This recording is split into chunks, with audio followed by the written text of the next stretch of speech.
这一球打得蛮结实的，在右外野方向，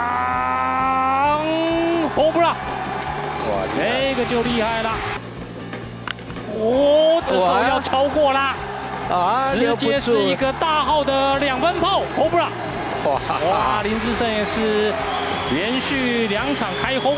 而且是跟陈金峰连续2场开轰哦，打点呢直接突破600。哎呦，这球又打得蛮高的，右外野手往后退，再退，跳起来，刚好又飞过去了。Mr. Ban Ban 今天 ban 了2支，陈金峰单场的双响炮，这一球打到了左外野方向的飞球。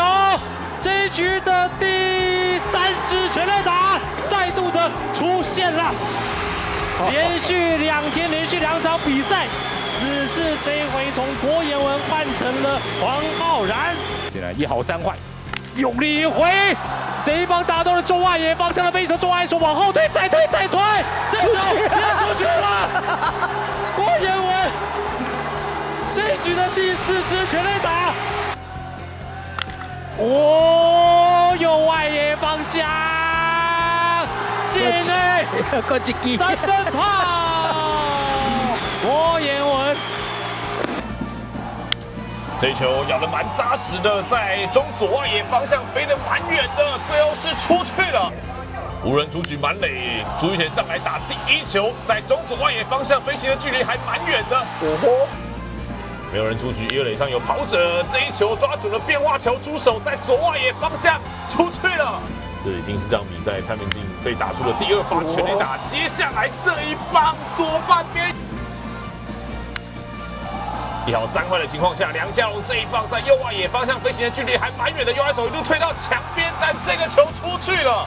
上到一军的第1场出赛了，也是受到蓝莓桃园队打者的洗礼哦。这一棒送到了右半边落地，又是一支安打。这下子原本在2垒上的蓝英伦要轻松的回来得分。